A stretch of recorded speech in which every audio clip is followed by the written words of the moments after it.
Eh bien voilà, on est donc à la table des acteurs, toujours avec notre invité, Philippe Lavaux, d'Angoulême, et aussi le parrain d'émission, j'en profite. Et bien sûr avec nos deux présentateurs, Thomas et Marco. Bonsoir messieurs, comment allez-vous? Bonsoir, ça va. Bonsoir. Alors, Thomas et Marco. Thomas, je sais que toi, tu vas nous parler d'un tel qui a fait l'actu ces derniers temps par la presse. Hein, une actu qui mérite de s'y pencher. Et Marco, lui, s'est penché sur une autre actu. Certes, elle ne fait pas encore la une de la presse, elle l'a fait, mais elle reste toujours d'actualité. On en reviendra un peu plus tard. Donc, ce qui veut dire que Thomas, tu étais sur le Busway qu'on le prénomme le Mobilix. Mobilix, c'est ça. Et Marco, excuse-moi, toi, tu étais sur le ROC. Oui. D'accord. Petite question, Mobilix, c'est son nom définitif?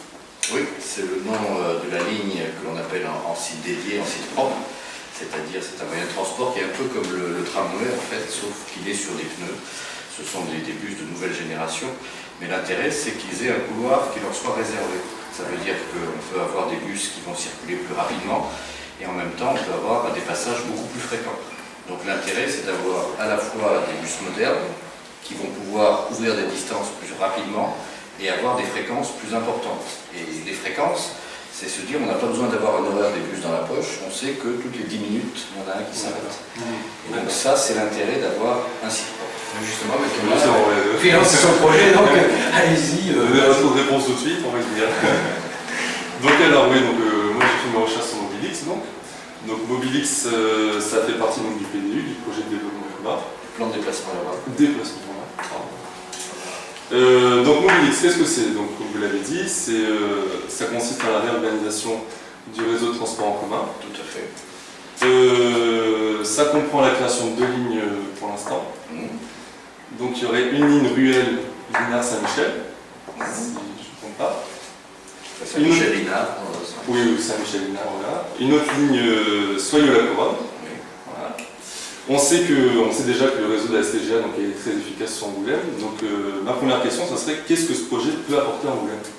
Elle apporte ce que je disais, à la fois il permet de réorganiser l'ensemble des lignes, c'est-à-dire que la STGA ne disparaît pas, les bus ne disparaissent pas. Mais on a une colonne vertébrale qui va exister avec des bus rapides. Et donc il faudra alimenter ces lignes par les bus qui arriveront de toute l'agglomération. Et donc l'avantage, c'est de pouvoir avoir des bus qui vont être rapides, je le disais tout à l'heure. On a situé entre 15 et 20 minutes des centres-bourgs. Il faut savoir qu'aujourd'hui, par exemple, les gens de Nersac, pour venir à la gare d'Angoulême, c'est en gros 45 minutes. Et donc on est parti du principe qu'en 2017, on sera à 35 minutes de Bordeaux.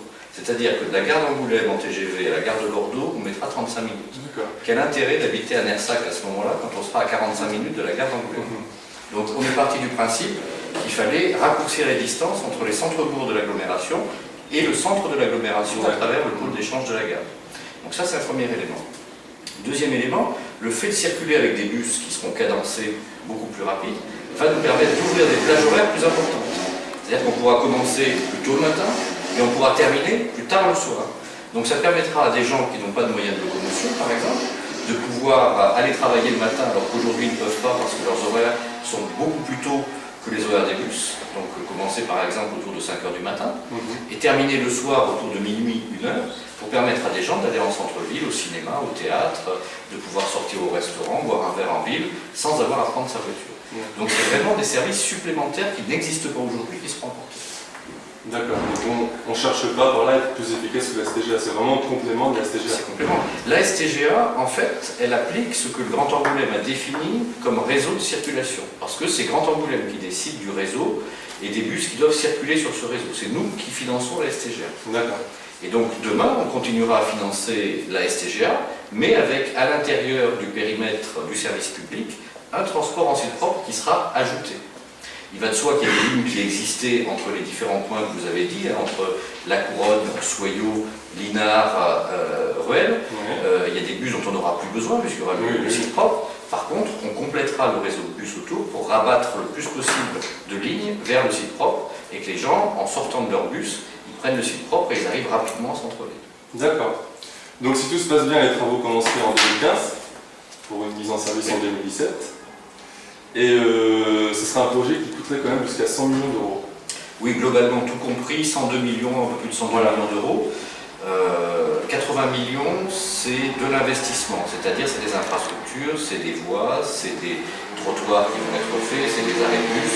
Donc ça, c'est 80 millions qui vont être injectés dans des entreprises, parce qu'il faut bien se dire que cet argent, il est dépensé pour générer en même temps de l'emploi et de l'activité pour les entreprises. Ça veut dire que toutes les entreprises qui sont des travaux publics, ce qu'on appelle la Fédération des travaux publics, sont concernées et sont intéressées et soutiennent ce projet.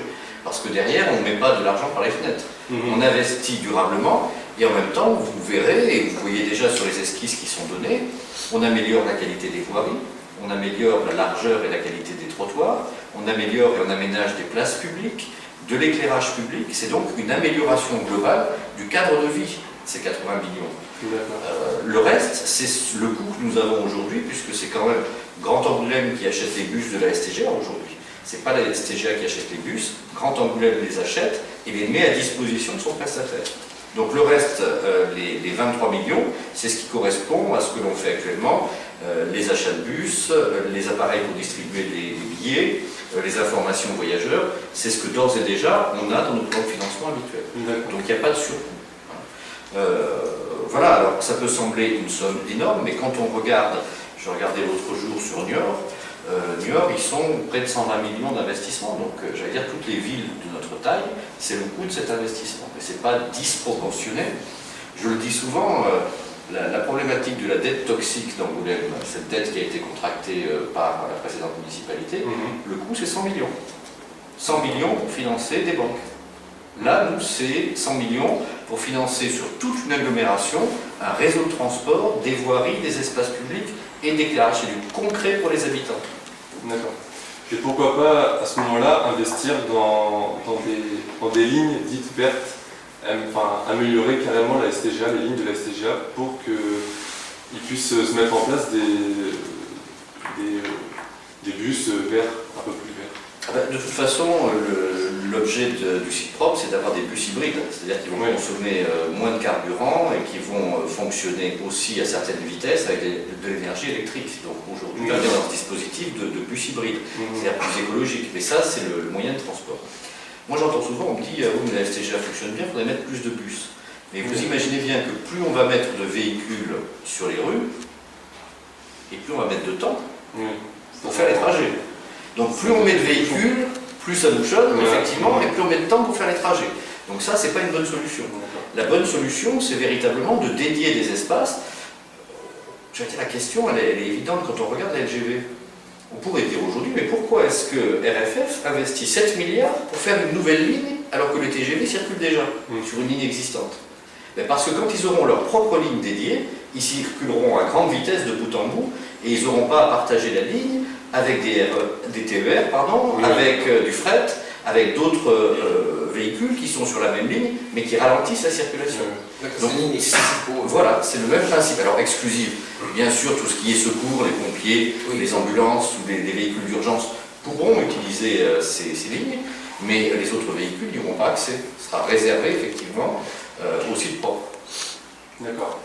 Et d'ailleurs, je précise, parce que j'ai compris dans les contributions qui sont apportées sur le site de l'agglomération, que certains imaginaient que parce qu'on disait site propre, ça voulait dire, le propre voulait dire propreté, c'est-à-dire que c'était des bus qui étaient écologiques verts. Non, site propre, ça veut dire site dédié, réservé. C'est un peu l'écho qu'on avait sur le site.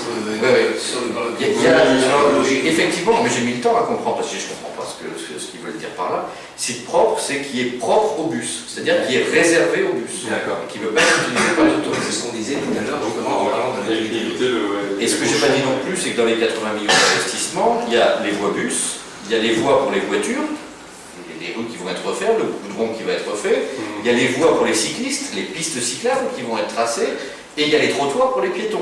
Donc il y a tous les moyens de déplacement qui sont compris dans ces 80 millions d'investissements. D'accord. Ah, c'est un sacré aménagement. Oui, c'est un embellissement de la ville, c'est une amélioration. Non, on prend sur les emprises existantes. Heureusement qu'il y a des techniciens et des ingénieurs qui savent travailler là-dessus. Et on l'a vu sur Bordeaux par exemple, quand ils ont fait passer les tramways, ils n'ont pas pour autant rasé le patrimoine de Bordeaux. Au contraire, ils l'ont mis en valeur. Très bien, je vous remercie, monsieur le maire, pour la réponse et pour les informations que vous avez fournies aux habitants. Et on suit l'actualité de ce projet. Là, on continuera à donner des informations. Oui, pas de souci. On espère, suivra ça. C'est aussi le but du jeu. Moi, je reviendrai sur une chose sur Mobilix, ce qui est important, parce que exemple, comme vous avez parlé justement du propre, nous on avait une question, ça n'a aucun rapport avec le propre, mais ce qu'on appelle un peu les amalgames, c'est qu'au niveau de l'emploi, le Mobilix, je vois qu'on sait aujourd'hui que le permis de conduire, contrairement à ce qu'on peut croire aujourd'hui, c'est pire qu'un diplôme. Que vous rentrez pour l'emploi, que vous rentrez dans une intérim, la première chose qu'on demande, c'est avez-vous le permis de conduire. Et on a vu, nous, sur le quartier, exemple, notamment sur les jeunes ou les moins jeunes, bien d'entre eux n'osent plus aller s'inscrire, par exemple, aux intérims, parce qu'ils savent très bien que le fait qu'ils n'ont pas le permis de conduire, on leur refusera l'émission. Et je pense, après c'est mon opinion personnelle, mais effectivement ce que vous disiez tout à l'heure sur le busway, donc le Mobilix, c'est vrai que s'il venait à circuler, on va dire, sur une tranche d'horaire qui est faite par exemple pour le 3-8, c'est-à-dire du 5-9 heures, enfin oui, et qui veut. Moi je pense sincèrement que ça va enlever une sacrée épine, parce que c'est vrai que je ne vais pas prendre position, qu'on soit bien d'accord, sur le fait que si Mobilix est une bonne affaire ou pas. Je ne peux pas la prétendre, ou je ne connais pas plus le dossier.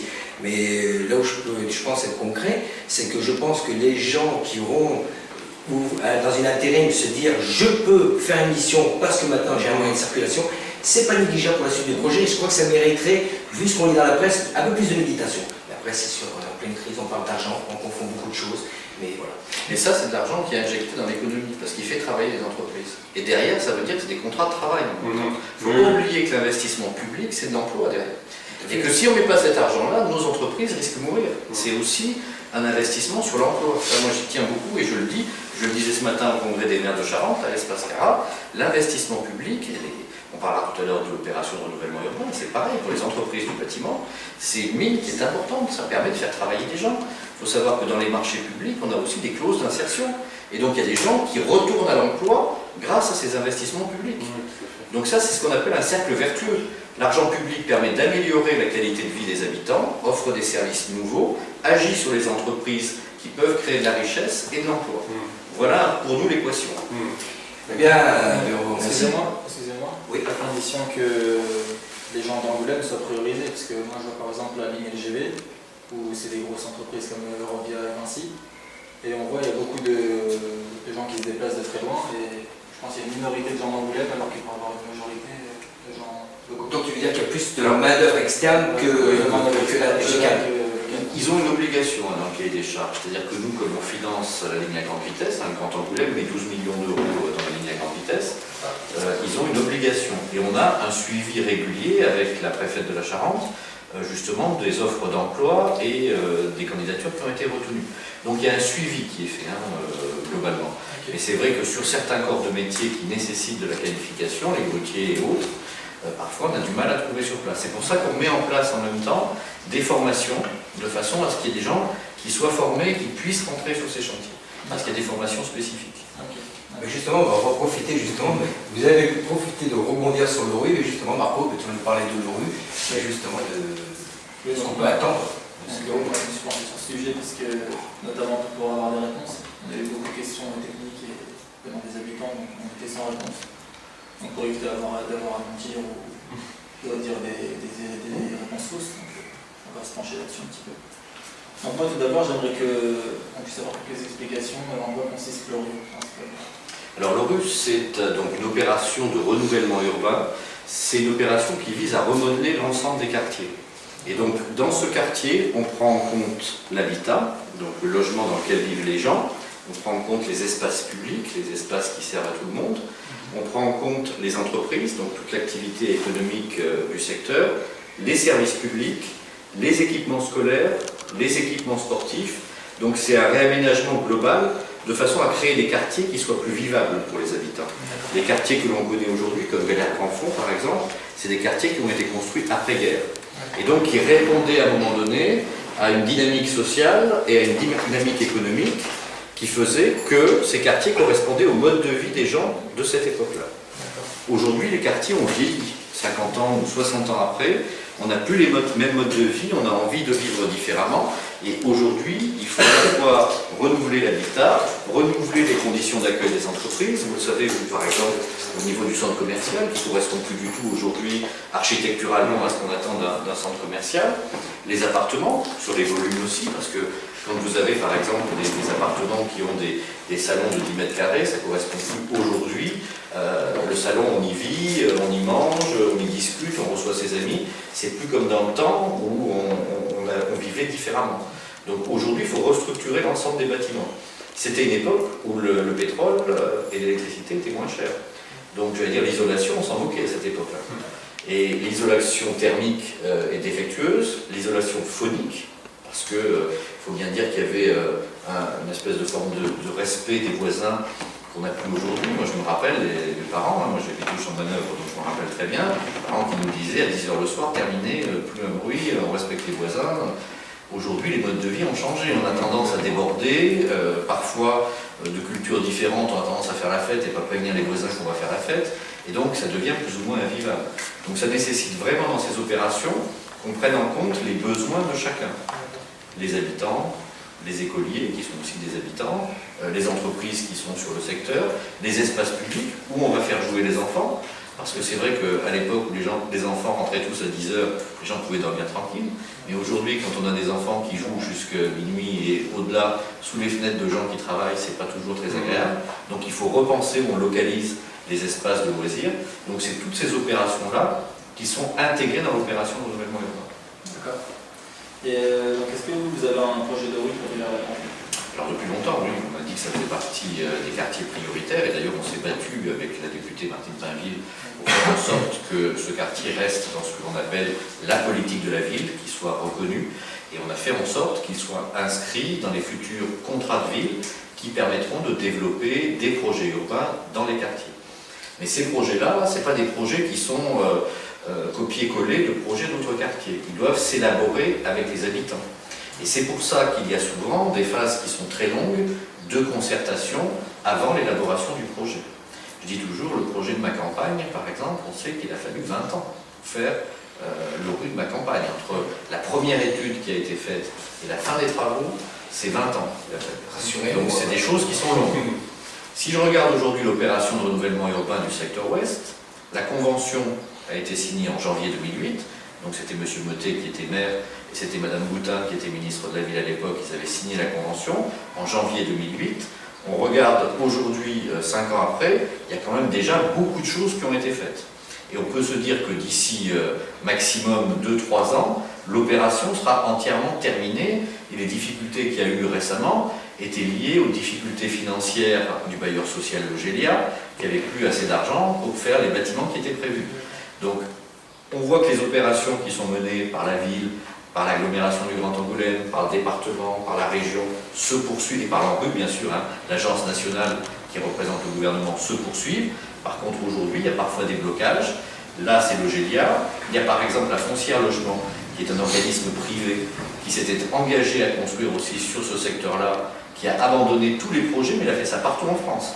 Il a abandonné en 2009 tous les projets, tous les engagements signés ont été abandonnés. Donc là aussi, ça nous a posé un problème. Donc il y a des partenaires qui ne sont pas toujours très fiables des fois. Mais par contre, aujourd'hui, ce qu'on observe, c'est sur ces opérations, les partenaires publics, eux, ils le sont. Et ils vont jusqu'au bout. Nous, ce qui est pour le petite enfance, ça se construit, les voiries sont construites, l'école Jean Mermoz, l'école d'art se construit, les centres sociaux vont se construire, la passerelle a été mise en œuvre. On est passé tout à l'heure sur le quartier Grande Garenne, les travaux de réfection de chaussée, les voiries, pistes cyclables sont en train de se faire, donc toutes ces choses-là avancent. Par contre, c'est vrai que ça nécessite beaucoup d'argent. Une rue, c'est en gros 100 millions d'euros. On parlait tout à l'heure de... Voilà. Oui. Sur un quartier, 100 millions d'euros. Quand tout à l'heure, on disait sur Mobilix, l'agglomération, 16 communes, 110 000 habitants, c'est le même prix. Voilà. Donc, ça vous donne un peu les échelles de... D'accord. Vous auriez un délai à nous donner pour le rue? Là, la politique de la ville a commencé à être annoncée par le ministre François Lamy donc, le mois dernier. Il y a des réunions qui vont se poursuivre et je crois que c'est au cours du mois de juillet qu'est prévu que la communication officielle soit faite. Et donc nous, dans ce cadre-là, la municipalité a d'ores et déjà positionné Bel Air Grandfond pour entrer dans le prochain plan de rénovation urbaine de l'État et donc contractualiser avec l'État. Ce qui veut dire que ça pourrait être 2015-2016. Ce qui serait bien, c'est qu'on ait un phasage aussi avec l'arrivée de la LGV, ou un début des travaux au moment où la LGV arrive. Mais ça nécessitera aussi que dès qu'on aura l'accord, on entame la concertation avec les acteurs économiques, avec les habitants, avec les associations, avec les établissements scolaires, que tout ça se produise. Mais d'ores et déjà, on a au moins acté au niveau de la municipalité un gros travail qui va être fait au niveau de l'école Émile Roux.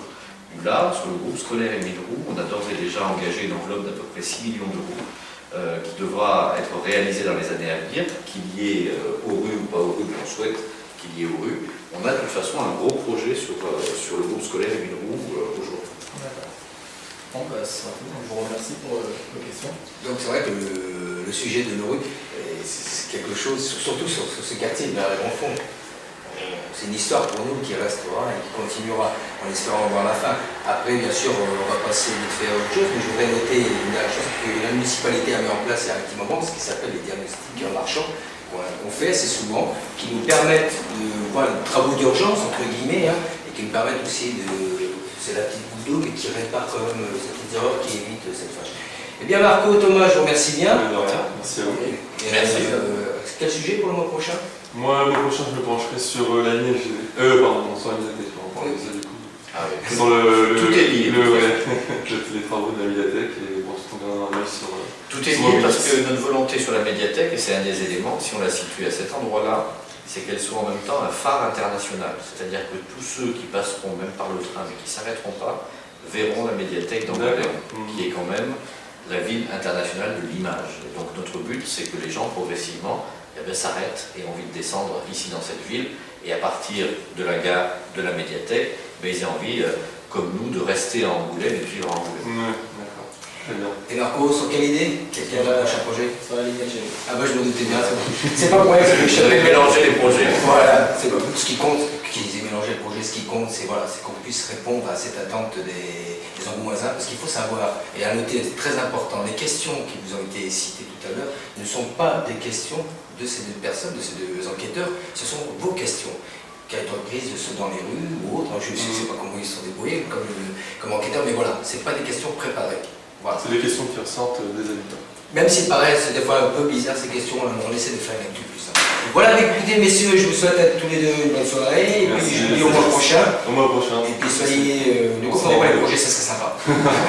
Merci bien, bonne soirée. Eh bien voilà, la phase de Grand Angoulême c'est terminé. On va continuer toujours sur la table des acteurs avec deux présentatrices cette fois-ci, un peu plus de charme peut-être. Non, c'était un petit humour. Et cette fois-ci nous allons parler un petit peu de Bel Air la Grandfond. Voilà, à tout de suite.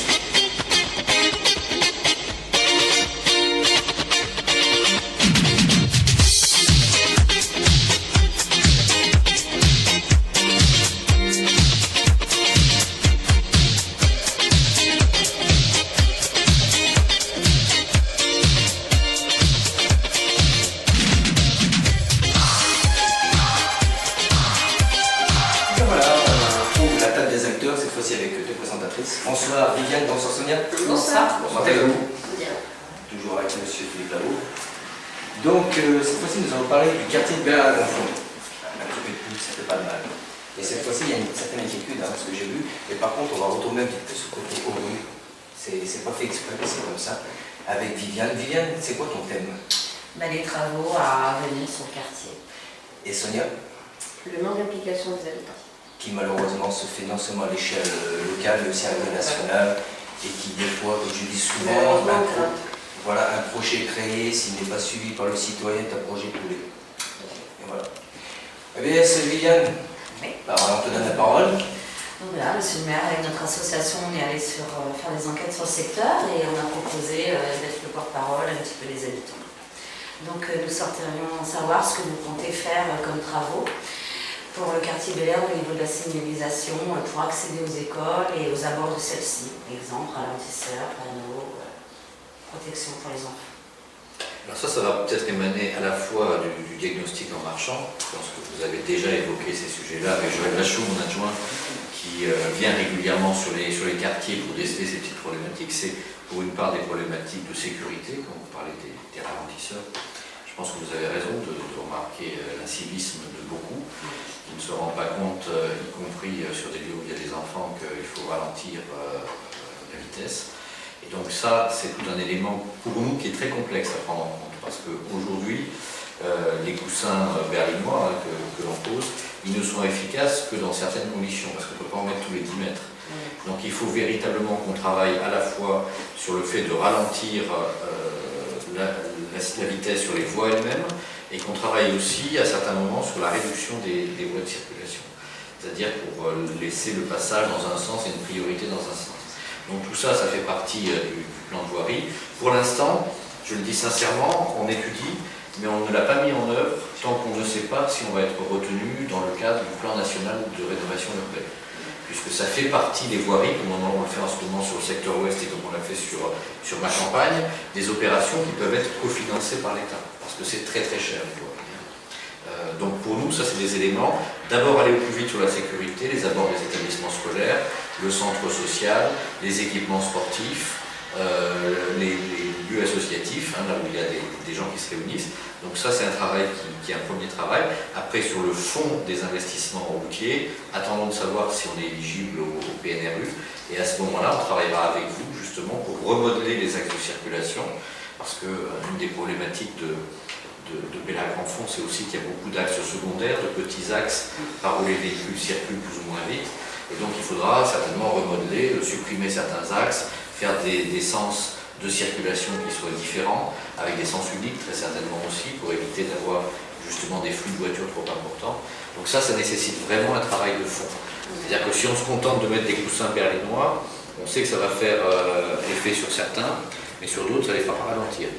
Ils vont continuer avec des vieilles voitures qui vont vite, à passer sur les coussins comme si de rien n'était. Voire même parfois, ils empiéteront sur le trottoir pour éviter le coussin. Parce que ça, on l'a vu aussi. Je parlais tout à l'heure d'incivisme, de problématiques de gens. Il y a des problématiques, les gens aujourd'hui, ils voient un coussin berlinois, ou deux coussins berlinois, ils vont passer au milieu de la chaussée, ou vont empiéter sur les trottoirs. On peut rappeler quand même, pour ceux qui ne savent pas, ce qu'est le coussin berlinois. C'est des coussins surélevés qui sont sur les voiries, qui sont carrés, et donc qui permettent de ralentir la circulation. Alors, des fois c'est porteur, mais des fois ça ne fonctionne pas du tout.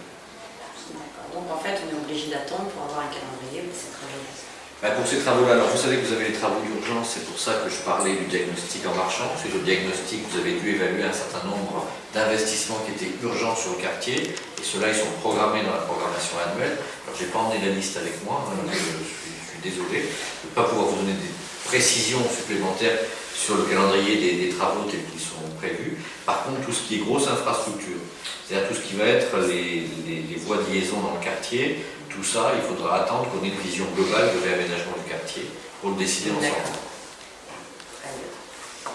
Et puis sur les gros investissements, je vous parlais de l'école Émile Roux, ça c'est programmé et voté, donc plus de 6 millions d'euros, je vous disais tout à l'heure, pour refaire le groupe scolaire, le rendre plus moderne, plus performant énergétiquement, mieux adapté aux besoins de l'éducation, plus sécurisé pour les enfants et les personnels des écoles.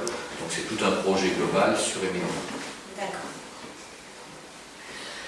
Alors après, passons sur autre chose. De plus, vous avez pu constater dans notre quartier, on a de nombreux espaces verts qui ont du mal à être entretenus en temps et en heure, qui sont commencés mais qui ne sont pas finis, comme la tombe de pelouse, la taille des arbres, malgré les deux entreprises qui en ont la charge. Et quelles solutions avez-vous pour ce problème? J'en parlais tout à l'heure à la Grande Garenne, à Saint-Exupéry, où on m'a évoqué le même problème sur les espaces résidentialisés. Je crois qu'il faut qu'ensemble on évalue la qualité d'intervention des entreprises. Parce que, si je prends l'exemple de Grande Garenne, les espaces verts étaient entretenus par la municipalité, qui de tout temps a toujours eu des services espaces verts très efficaces, très performants. Et donc aujourd'hui, avec la résidentialisation, c'est plus la municipalité qui s'en occupe, c'est l'Office public de l'habitat, l'OPH, et qui fait appel à des entreprises. Et visiblement, on n'a pas la même qualité d'entretien des espaces verts avec les entreprises retenues. Parfois je le regrette, je le dis parce qu'on a des entreprises d'insertion qui sont censées insérer les gens, mais la qualité du travail n'est pas ce qui est attendu des habitants. Donc il faut qu'on fasse l'évaluation avec eux, et s'il le faut faire appel à des professionnels plus compétents. Et ça, c'est quelque chose qui pour moi est essentiel, qu'on ait du travail de qualité qui soit fait sur nos quartiers. Vous soulevez des problématiques qu'on nous soulève souvent sur des travaux qui sont mal faits, il n'y a pas de suivi. Alors reconnaissons quand même, ayons un peu d'indulgence pour les entreprises parce qu'on a eu un hiver très pluvieux. Et ça a été très compliqué à entretenir des espaces verts avec toute la pluie qu'il y a eu, toute la boue. Et au niveau des tombes, c'est vrai qu'il y a eu beaucoup de soucis. Il faut savoir aussi qu'il y a des saisons où tous les espaces verts d'Angoulême, et Angoulême est une ville très verte, il y a beaucoup d'espaces verts, l'herbe pousse partout en même temps. Et donc nos agents municipaux ont du mal à être partout en même temps. Et donc on a régulièrement, dans Charenton ou dans Sud-Ouest, des remarques de gens en disant on va y aller avec notre chèvre et tondre nous-mêmes puisque la municipalité ne le fait pas. Mais il faut voir les hectares qui sont à entretenir sur Angoulême. Si on prend par exemple le Fresneuil, c'est les espaces verts qui entretiennent Fresneuil. Le jardin vert, c'est les espaces verts. Tous les espaces verts que vous avez, ici au Square Gelenjik, c'est pareil. Et si on démultiplie sur l'ensemble des quartiers d'Angoulême, on a beaucoup de choses à entretenir. Donc des fois, il faut être un petit peu indulgent parce que on ne peut pas être partout à la fois. Justement, parce que justement, une question par rapport à cela, alors quand on parle justement, par exemple à Fresneuil, on sait que c'est les espaces verts, nous on avait une problématique sur ce quartier, on se demandait toujours pourquoi, c'est pas pour Pélair au fond, je parle, que pour Pélair au fond, pourquoi ce sont des sociétés d'insertion, c'est comme ça qu'on dit, je pense, qui viennent, d'insertion, qui viennent faire la tonte, et qu'à quelques mètres, c'est-à-dire ici, c'est la mairie d'Angoulême. Est-ce que parce qu'on n'en vaut pas le coup? C'est un peu, imaginez-vous, c'est ce qu'on ressent sur le quartier, ce qui n'est pas évident pour nous, parce que pour rebondir, le comité de quartier fait ces doléances-là, et c'est aussi ce qu'on entend. Et donc, c'est pas évident, c'est pour ça que... Alors, il faut savoir que c'est un peu une question de propriété. Sur les espaces qui appartiennent aux bailleurs sociaux, on est sur des espaces privés. Donc la municipalité n'a pas le droit d'intervenir. C'est eux qui doivent gérer l'entretien de leurs espaces verts. Par contre, sur les espaces qui appartiennent à la ville, les espaces publics, là c'est notre responsabilité et nos services peuvent intervenir. Donc il faut bien que les gens sachent, quand c'est une propriété privée qui appartient à la SA Le Foyer, Pilogia, Logélia ou l'OPH, parce que c'est considéré comme un espace privé, c'est à eux de l'entretenir et ils ne peuvent pas faire appel aux services municipaux. Quand c'est des espaces publics qui appartiennent à la municipalité, elle a l'obligation d'entretenir ces espaces publics, soit en régie avec son personnel, soit en lançant des appels d'offres et en faisant appel à des entreprises. Donc nous, on a du personnel, et donc c'est généralement le personnel qui intervient sur nos espaces. Au moins comme ça on aura une réponse, et on pourra au moins le dire, parce que c'est vrai qu'on était un petit peu dans l'interrogation. C'est vrai, comme on le dit, on évite de dire des bêtises, on préfère avoir l'information à la source, donc vous l'avez donné, et c'est très important. Il y a beaucoup de choses qu'on apprend, j'en profite d'ailleurs puisque c'est aussi le but de l'émission télé, pour dire aux gens engagez-vous, parce que c'est aussi ça la citoyenneté. On apprend les choses parce qu'on y est confronté. Moi-même, je ne savais pas tout avant d'être engagé dans la vie publique. J'ai appris beaucoup de choses. Et on ne peut pas tout savoir, je veux dire. On est tous des citoyens, on ne peut pas connaître tous les lois, tous les textes. Donc on est obligé comme ça de s'investir. Et par exemple, comité de quartier, vous apprenez des choses, vous faites des choses, et c'est ça l'investissement citoyen. On poursuit, ma chère. Donc, les habitants aussi souhaiteraient savoir que va devenir et quel projet est prévu pour le bâtiment Boucheron. Alors Raoul Boucheron, c'est vrai que c'est une énorme difficulté parce que c'est un bâtiment qui est très amianté. Et vous savez que la législation sur l'amiante oblige à avoir un traitement particulier pour tous ces déchets amiantés, traitement qui coûte très cher parce que c'est des entreprises spécialisées qui sont chargées d'éliminer ces déchets. Et donc sur le bâtiment Raoul Boucheron, je crois que c'est plus d'1 million d'euros rien que de destruction et de traitement des déchets. Donc vous le voyez, entre destruction et reconstruction, ça a un coût phénoménal. Et aujourd'hui, franchement, la municipalité ne pourrait pas, toute seule, entreprendre tous ces travaux sur Raoul Boucheron. C'est pour ça que ça fait partie aussi de nos projets dans le cadre de la rénovation urbaine, de l'opération de renouvellement urbain qui pourra avoir lieu, être accompagné par l'État, la région, le département, dans le financement de Raoul Boucheron. Mais c'est vrai qu'on a beaucoup travaillé sur ce dossier et que vu les coûts importants, on a été obligé de dire qu'il faudra attendre que quelque chose de partenarial se fasse pour qu'on puisse venir à bout de cette verrue, une verrue aujourd'hui qui est très polluée et très amiantée. À l'époque, je crois que, si je dis pas de bêtises, rien que pour le désamiantage, c'est valu, je crois, 1,4 million. Oui, c'est ça. C'était ça le chiffre. Parce que je sais que sous l'autre municipalité, bien sûr, je ne ferai pas de critique, je ne suis pas là pour ça, mais on avait parlé d'1,4 million qu'on avait vu. Voilà, donc ça sera toujours la problématique, mais c'est vrai que le faire passer Raoul Boucheron par le biais de l'EURU, c'est sûr que c'est peut-être plus supportable, mais nous, c'est pareil, donc on peut noter, si j'ai bien compris, que ça peut quand même nous condamner pour le moment encore à se dire, bon, bah, va attendre l'EURU pour qu'on ait une véritable réponse pour on se bat pour ça. On se bat pour ça. Et je sais que vous êtes derrière nous pour qu'on se batte ensemble pour obtenir cette opération. C'est le but du jeu. Bon, bah, je vous remercie d'avoir Merci à vous. Et bien voilà, bien maintenant on va passer à l'application. Justement, tout est lié sur l'application. Les applications, au niveau des applications, tout est lié justement à ce qu'on ait une qualité de vie. quotidienne pour tous, car on est tous impliqués quelque part. Donc tu vas nous expliquer, Sonia, parce que tu es inquiète. Mais oui, parce qu'on a eu des remontées de parents, donc on remarque depuis quelques temps effectivement que les habitants du quartier manquent d'implication et s'intéressent très peu aux manifestations qui leur sont proposées. Alors qu'il y a quelques années, quand le comité a ouvert, tous les habitants étaient volontaires. Donc, certes, quand on a fait le Fête la Fête de 2009, c'était une première sur le quartier, donc effectivement ça a motivé tout le monde. Malheureusement, je pense que les gens doivent avoir quelques difficultés financières aussi avec la précarité. Est-ce que vous avez le même ressenti au sein de d'autres quartiers que le nôtre? Je vais vous dire, même dans l'équipe municipale, il y en a, j'allais dire, qui s'investissent beaucoup moins. Il y en a même qui ont démissionné, qui sont partis, parce que le travail n'était pas ce qu'ils avaient attendu au départ. Donc, j'allais dire, on retrouve un peu ce désenchantement des gens qui sont partants, qui disent, on va y aller, on va faire. Puis quand ils sont confrontés à la réalité, on les voit un peu moins. Donc, je pense qu'aujourd'hui, on a un recul de l'investissement personnel. Alors, au niveau politique, au niveau associatif, au niveau citoyen, on se rend compte que partout il y a un désinvestissement et qu'en même temps, les gens, au lieu de s'ouvrir aux autres, d'être là pour partager, aider les autres, ils sont plus repliés sur eux-mêmes.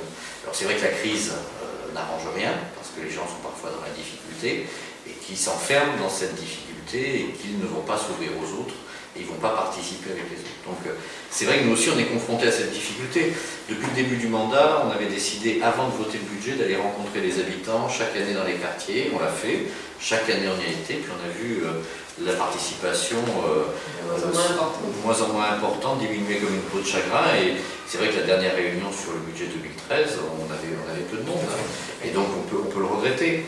On y va avec la transparence, la volonté d'expliquer aux gens, la volonté de répondre à leurs questions, de pouvoir, comme vous le faites là, mais les gens ne se déplacent plus, aujourd'hui ne s'investissent plus. Alors je pense que par contre, ce que vous faites avec cette télé locale, ça aura quand même, à mon sens, l'intérêt de faire réagir les gens. Peut-être ne se déplacent pas, mais chez eux, parce que quand je regarde les journaux locaux, je m'aperçois qu'il y en a beaucoup sur les blogs. Oui. Et je me dis souvent, comment ça se fait que dans les réunions, on ne les voit pas? Ils sont tout le temps derrière leur ordinateur, du matin au soir. C'est plus facile de voilà. parler derrière l'écran. Là c'est comment toucher les gens. Et moi, ce que je souhaite, c'est que beaucoup de gens viennent vous rejoindre ici, au comité de quartier Bellac-Enfonds, parce que c'est là où ils pourront à la fois trouver eux-mêmes du soutien et de l'aide, et à la fois aider, soutenir les autres. Et c'est ça la vie en société.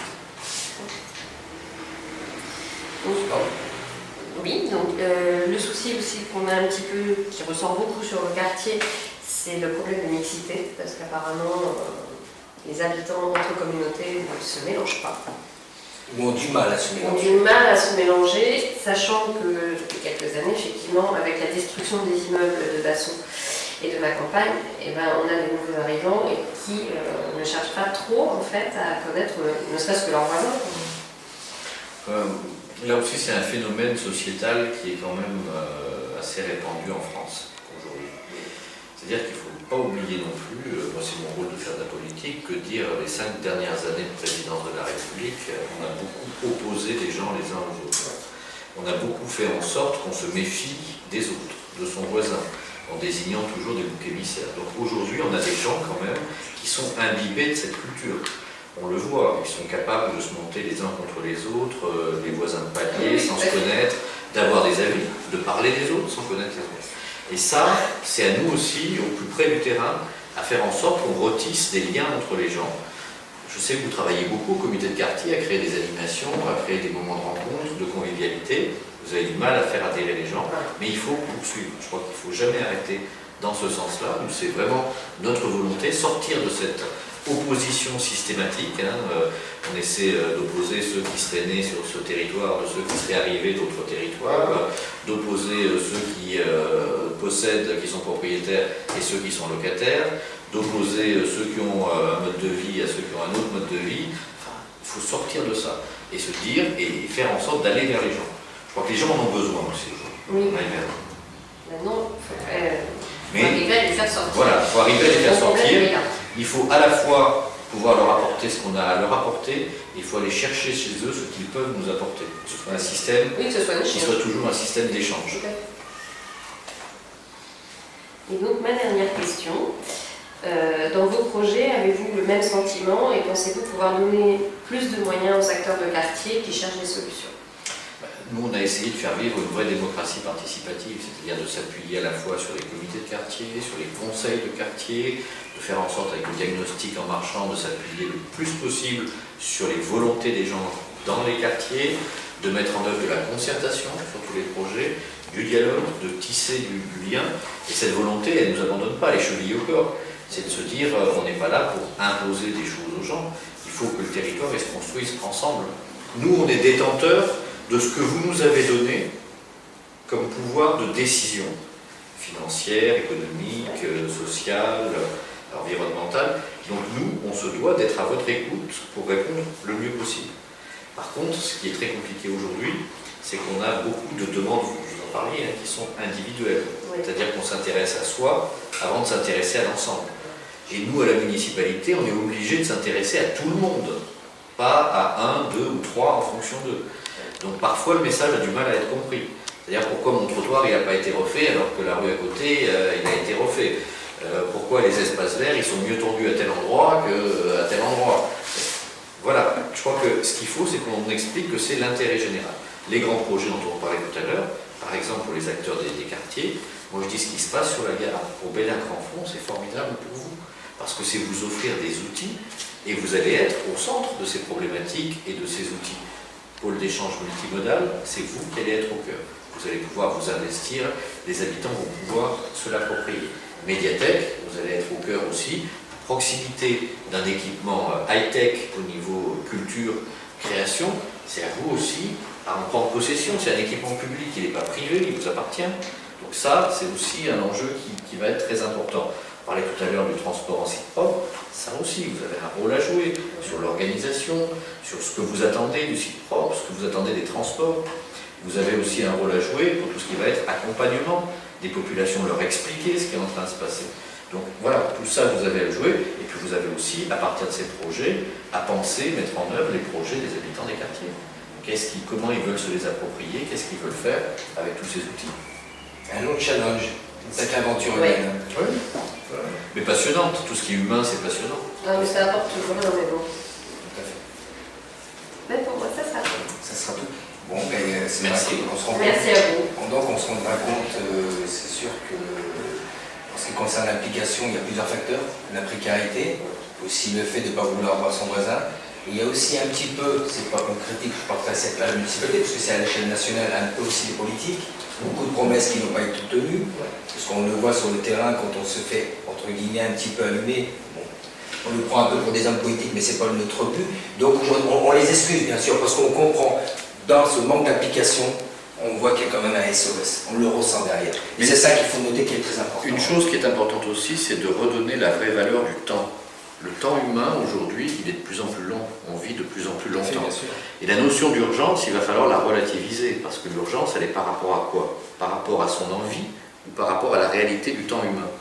Moi, je disais toujours à mes élèves quand j'étais enseignant, mais même si vous décidez d'avoir un enfant demain et que vous le faites ce soir, il faudra attendre 9 mois. Peut-être moins si... Mais ça donne la vraie réalité du temps. Et aujourd'hui, on voudrait que tout soit fait tout de suite. Et donc ça, il y a deux instruments dans la technologie qui ont beaucoup nui à l'échelle du temps. C'est le micro-ondes, qui a permis de se nourrir en 30 secondes, et c'est la télécommande qui a permis de changer de chaîne immédiatement. Et on pense que dans la vie, tout est comme ça, comme le micro-ondes ou la télécommande. Non, non. On reste humain, avec le temps humain, il y a 365 jours par an, 24 heures dans la journée, les temps humains sont toujours existants. Alors ne nous laissons pas dépasser par l'informatique, où là, j'allais dire, ça va très très vite dans les réseaux et compagnie. Nous, on est des êtres humains, on n'est pas des machines. Bien voilà, mais c'était très intéressant, très enrichissant, surtout pour le quartier de la Passionnant. Passionnant, bien sûr. J'espère que ça a répondu à nos amis d'Angoulême et surtout de Bellac-Renfont, que ces questions nous ont quand même un peu éclairés. Sur quel sujet la prochaine fois? La salubrité. Ce sera la salubrité. Partez toutes les deux pour la salubrité? Oui, c'est notre projet toutes les deux. Mais voilà, la salubrité sera encore au cœur de ce quartier. Mais écoutez, la table des acteurs, c'est fini. Nous allons nous rendre dans quelques secondes au comptoir des acteurs. Cette fois-ci, c'est pas pour parler ni politique, ni projet, c'est pour parler de Philippe Lavaux. On connaît le maire, mais qui est vraiment Philippe Lavaux? À tout de suite.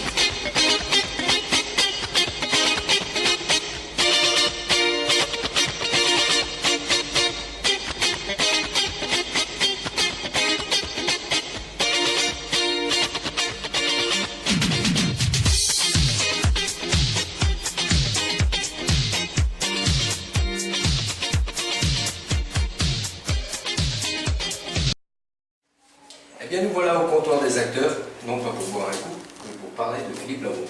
C'est vrai que les gens vous connaissent en tant que maire, mais ils ne savent pas qui vous êtes. Alors bien sûr, il faudrait plus d'une émission pour vous connaître, hein, vous doutez bien.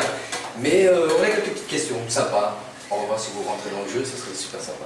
Mais tout d'abord, la première question que j'aurais à vous poser, c'est dans votre enfance. Quand vous étiez un élève à l'école, vous étiez le gamin qui était près des radiateurs, au milieu de la classe ou devant? J'étais plutôt au milieu de la classe, quelqu'un de très timide en fait, et plutôt réservé.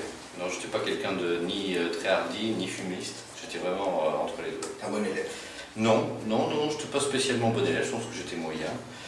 J'étais plutôt bon en orthographe, c'était un peu ma passion, j'aimais beaucoup le français, l'orthographe. J'étais un peu moins bon en maths et sciences.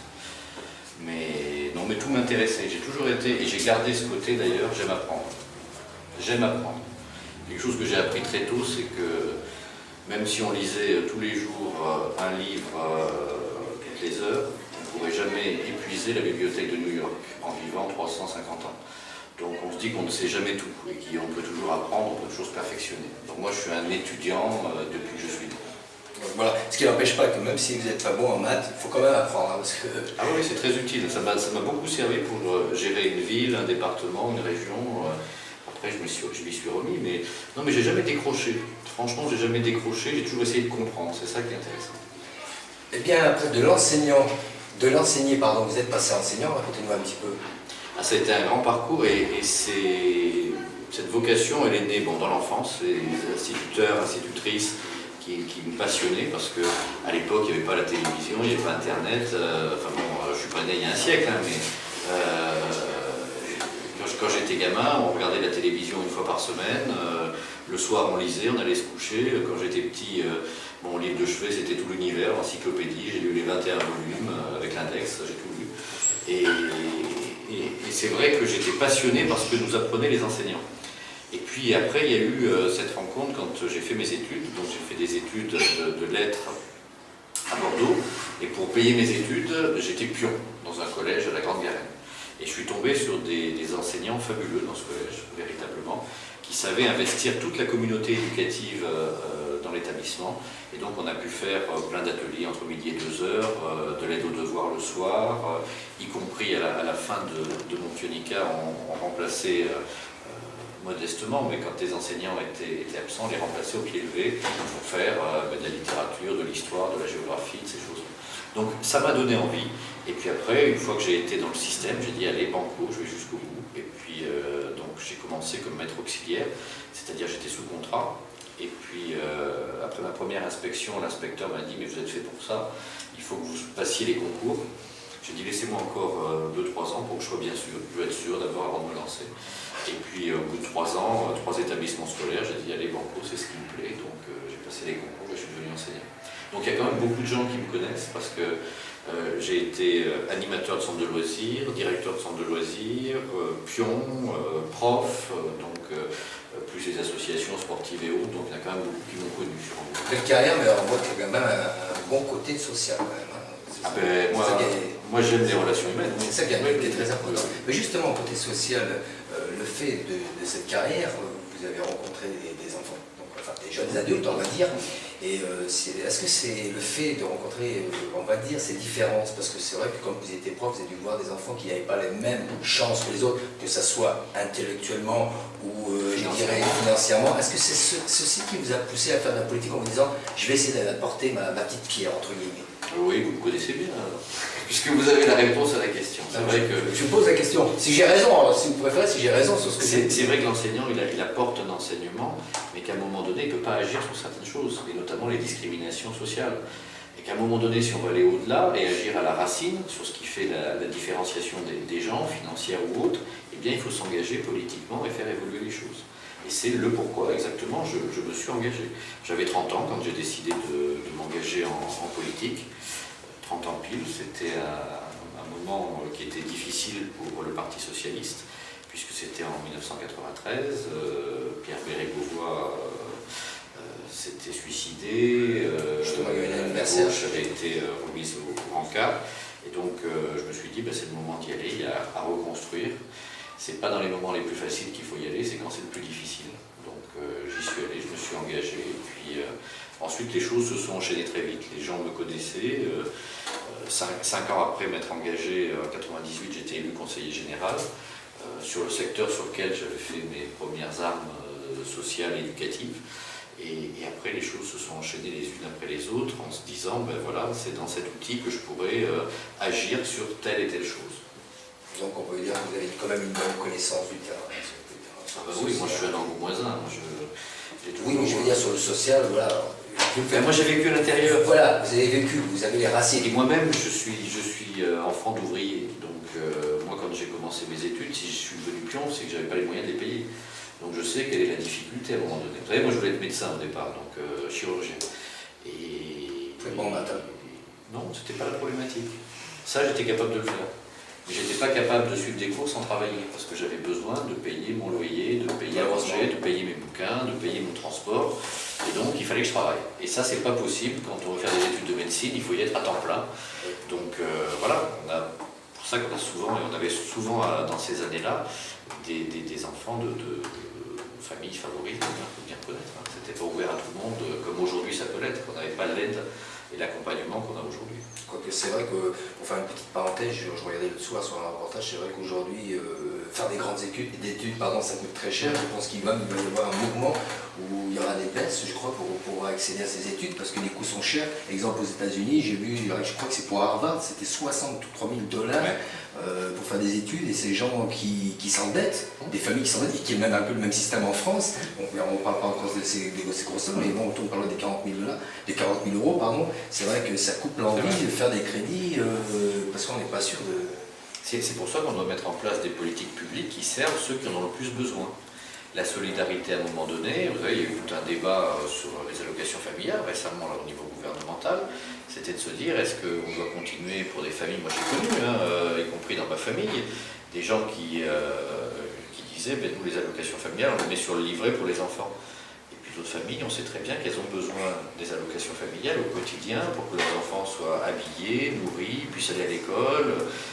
Donc il y a une distinction entre les deux. Donc ces questions-là, c'est des vraies questions de fond. Et qu'à un moment donné, moi j'ai été boursier quand j'ai fait ma première année d'études supérieures. J'étais incapable à l'époque, je me rappelle, j'avais 400 francs par trimestre et le loyer était déjà 220 francs par mois en chambre universitaire. Donc il ne restait pas grand-chose pour manger, pour se déplacer, donc il y avait obligation, j'ai fait du service dans les bars, j'ai fait la plonge, c'était pas suffisant, j'étais pas assez concentré sur mes études si je voulais y arriver. Heureusement qu'il y avait ce système de pionica pour les surveillants, qui nous permettait, on passait 3 jours dans un établissement scolaire et le reste du temps à la fac, qui m'a permis de mener mes études jusqu'au bout, et même avec l'envie de terminer vite les études pour pouvoir entrer dans la vie active. On sent quand même qu'il y a eu une carrière, il y a un parcours surtout, voilà ce que je voulais dire, assez difficile, et je pense que c'est ça qui vous aide de facilement comprendre ces gens qui sont dans la précarité, puisque vous avez vécu, même si sur les précarités aujourd'hui sont différentes, il faut dire ce qu'il y ait, à l'époque, je pense qu'à l'époque, il était plus facile de manger que d'acheter une télé. Aujourd'hui, on se rend compte qu'il est plus difficile de manger, mais avoir un écran plat, c'est plus facile. Mais bon, ça, c'est ce qu'on dit, c'est la fiction qui a dépassé la réalité. Eh bien, je vous remercie pour ces questions-là. On va jouer à un portrait chinois. Ça vous intéresse? Oui, je ne sais pas trop ce que c'est le portrait chinois. C'est très simple, vous allez découvrir, c'est très sympa, il faut vous mettre au jeu, voilà. C'est des questions très simples. Si vous étiez un animal, quel animal serait-vous? Ah, un oiseau. Quel oiseau? L'albatros. Pourquoi? Parce qu'il est nonchalant. Ouais. Et puis il y a un magnifique poème de Baudelaire qui s'appelle L'Albatros. Quand il atterrit, il est ridicule. Et c'est un peu ce que j'aime bien être, c'est-à-dire pouvoir être sérieux, prendre de la hauteur avec les choses, mais sans me prendre au sérieux et être capable aussi à un moment donné, comme ça, d'avoir des blagues, d'avoir des côtés. L'Albatros, c'est un magnifique poème. Si vous étiez un plat? C'était un plat mijoté. Quelque chose qui s'inscrit dans la durée, où il faut de la préparation. Un peu bourguignon, quoi. Oui, j'aurais dit de la poule au pot. Bourguignon, c'est plus long, quand même. Ah, la vraie poule au pot, c'est très très long à préparer, en fait, parce que c'est vraiment... Moi, je vois que vous aimez la poule au pot. Je vais pas insister. Non, mais c'est pas. En plus, c'est un peu le hasard de l'histoire. Je suis né à Pau, mes parents étaient en caravane et la spécialité dans les 4 c'est la poule au pot. Donc j'ai toujours gardé un peu, par où je suis passé, des attaches culinaires et affectives. Si vous étiez un personnage de fiction de réel, ou réel, pardon. Personnage. Fiction réelle. J'essaie d'être moi-même, c'est déjà pas mal, je pense, avant de penser être autre chose. Être moi-même. Après, être autre chose, un personnage de fiction, est-ce qu'il y a des personnages qui m'ont fait vraiment rêver Vous pouvez vous identifier. Voilà, vous me prenez de court, sincèrement. Vous avez vu que les questions, des fois, les plus simples sont les plus dures. Oui, c'est vrai. C'est vrai, parce que je suis tellement plongé dans la réalité et le quotidien que j'ai du mal parfois à prendre... Je savais que j'allais vous coincer ce soir, j'ai réussi. Oui. Avec une question simple. Si vous étiez un proverbe. Ni soi qui mal y pense. Pas mal. Et si vous étiez une ville. Angoulême. Angoulême, attaché à Angoulême, le nord d'Angoulême. Non, mais alors je dirais en plus, il y a au-delà, j'ai toujours senti l'imprégnation de cette ville pour Marguerite de Valois. Marguerite a été celle qui a quand même été l'ambassadrice de François Ier et qui a rassemblé beaucoup d'artistes. Ça a été elle qui, quelque part, a fait naître la Renaissance. Et quand on voit comment toutes les manifestations culturelles fonctionnent terriblement bien ici, on se dit que l'âme de Marguerite plane encore sur cette ville. Et véritablement, pour moi, c'est ça. C'est cette âme qui vise à aller chercher des artistes, mais des gens tout simplement du monde entier, les faire venir ici dans cette petite ville et les faire créer des choses toujours plus belles. Et ça, c'est quelque chose qu'on trouve nulle part ailleurs qu'à Angoulême. Il y a une deuxième chose qu'on trouve nulle part ailleurs qu'à Angoulême, peut-être à Florence en Italie, c'est la lumière du ciel. On a un ciel d'une beauté extraordinaire, c'est pour ça qu'on a autant de tournages d'ailleurs chez nous, et qui rappellent la lumière de Toscane. Et c'est vrai que ça a un côté très romantique cette ville. Il y a des moments, la lumière de Toscane, elle a fait faux, on sait plus dedans. Même en Toscane, il ne faut pas s'inquiéter. J'en doute pas. Une autre question, pour finir, deux autres petites questions. En tant que maire ou Philippe Lavaux, vous décidez, par contre, je n'oserais pas vous demander, vous trouvez privé, mais quelle a été votre plus belle rencontre? Professionnelle ou privée, mais vous doutez bien que vous ne me permettrez pas de... Je vous laisse le choix. Voilà. Ma plus belle rencontre. Ou l'une des plus belles rencontres. Je vais arrêter les pièges. Tout dépend de quel point de vue on se place. Si c'est esthétiquement, si c'est sentimentalement, si c'est... La rencontre, sans doute, qui m'a le plus marqué, j'étais jeune, je le dis franchement, et ça m'a inspiré, c'est François Mitterrand en Angoulême. Vous savez que j'ai eu la chance de rencontrer sa femme? Ben non, je ne savais pas, j'ai rencontré elle aussi, Daniel. Ouais. Mais moi j'ai rencontré François Mitterrand en Angoulême, et c'est quelqu'un qui m'a impressionné par le charisme qu'il dégageait. J'allais dire, il n'y avait même pas besoin du cordon autour de lui, les gens ils se mettaient tout seuls à 2 mètres de ce personnage, et quand on s'approchait de lui, on était intimidé. Donc politiquement, c'est le personnage qui m'a le plus intimidé, et puis son immense culture m'a beaucoup impressionné. Voilà. D'ailleurs, politiquement, affectivement, c'est ce personnage-là, alors avec toute l'ambiguïté du personnage, mais je crois que j'ai rarement rencontré des gens qui avaient un tel charisme. Politiquement, il y en a une autre personne qui m'a impressionné, que j'ai rencontré pour le francophone ici, de même son charme, son charisme, son intelligence et sa culture, c'est Ramayad. Quand elle était venue à Angoulême, une personne d'une simplicité extraordinaire, mais qui en impose par son intelligence, par sa culture et puis par sa beauté de femme. C'est une femme qui est vraiment magnifique. Et elle m'avait beaucoup impressionné également. Vous voyez, j'ai mis des deux côtés politiques en même temps pour dire qu'il y a des gens qui peuvent être des rencontres à un moment donné et qui vous impressionnent parce qu'ils dégagent quelque chose. Aujourd'hui, c'est vrai que Mitterrand dégage toujours. Il y a toujours ce respect même en France. À l'échelle nationale, je pense que Mitterrand restera l'un des meilleurs hommes. Enfin, il est plus mythique aujourd'hui, mais voilà. quand on était face à lui, moi j'ai eu la chance de le rencontrer ici, d'être face à lui, c'était différent. Il n'y aura jamais ça. J'ai jamais revécu d'ailleurs, alors je sais pas, je n'ai pas rencontré Obama, mais bon, vous savez, peut-être j'ai rencontré François Hollande à diverses reprises, c'est pas le même sentiment, c'est pas la même chaque personnage est unique. Voilà, j'ai pas rencontré quelqu'un qui dégage autant. Je pense que si j'avais rencontré Nelson Mandela, ça aurait été aussi quelque chose de très émouvant, de très fort, parce que c'est aussi quelqu'un qui a beaucoup de charisme, mais j'ai pas eu cette chance. Peut-être un jour. Pour Nelson Mandela, mais c'est vrai je que le souhaite pour Mandela, ça va être un peu dur, malheureusement pour lui en ce moment, c'est vrai que c'est dans une grande difficulté de santé. votre plus grande déception? Les trahisons, quelles qu'elles soient. Très bien. Parce que moi, je crois en l'être humain, je suis quelqu'un de fidèle, que ce soit affectivement, politiquement, et ce qui m'insupporte le plus, c'est la lâcheté et la trahison. Ça, c'est vraiment des choses... Moi je dis souvent, quitte à me faire mal, dis-moi-le, peut-être qu'après on va parler. C'est... Moi j'aime bien la franchise, Ouais. les gens qui sont francs, mais la trahison, je trouve que c'est ce qu'il y a de pire. Et ce qui est pire encore, c'est que, je parlais tout à l'heure dans la table des acteurs du quinquennat de Sarkozy, ça a été la mise en valeur des traîtres. Et on voit qu'aujourd'hui, on n'a plus honte d'être traître. Je trouve ça que c'est quand même assez exceptionnel. Moi, si je devais trahir, je pense que je me mettrais planqué sous terre. Maintenant, aujourd'hui, on est fiers d'être traître. C'est quand même assez exceptionnel. Moi, c'est ce qui me déstabilise le plus, et qui me désole le plus dans l'être humain. C'est ce que disait mon grand-père, il me disait que dans la vie, il est plus facile de faire le mal que le bien. Moi, j'ai pris le bien, c'est un challenge, donc voilà, je dois faire ça.